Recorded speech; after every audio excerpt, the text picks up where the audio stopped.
Ертегі арам қой.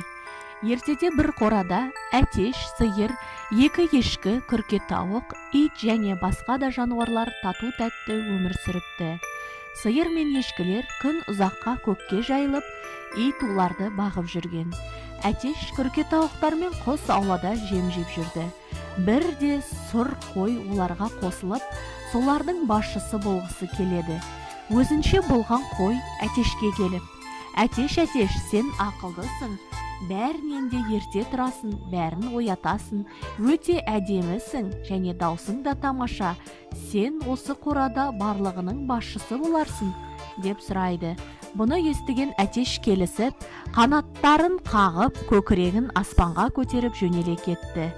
Келесі сиырға келіп: «Сиыр, сен сондай үлкенсің, бәріне сүт бересің, осы қорада сен бәрінің басшысы боларсың».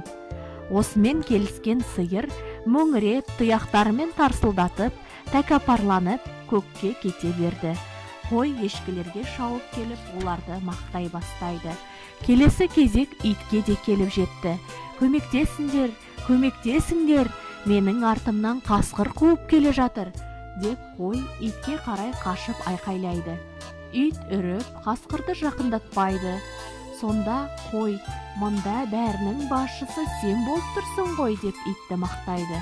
Осындай жылы-жылы сөздерден кейін қорада бәрі де бастық болғысы келеді. Таңмен тауық қорада әтеш пен күрке тауық өзара кімнің басшы екенін шеше алмай дауласып жатады. Айқайларын естіп келген ешкілер: «Шуламай, бізді тыңдаңдар, біз мұнда басшымыз», деп бас салады. Оны естіген сиыр артынан ит келіп, әр қайсысы өздерінің басшы екендерін мойындатқысы келеді.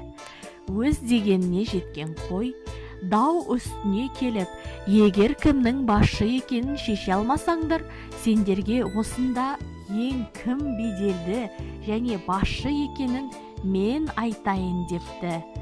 Бірақ достықтың маңызды екенін түсінген достар: «Қалай, бұл не болғаны? Осы қой келмегенге дейін біз тату-тәтті өмір сүріп едік», деп қойды қуып жібереді. Содан бері қорада тыныш және көңілді өмір жалғаса береді. Соңы.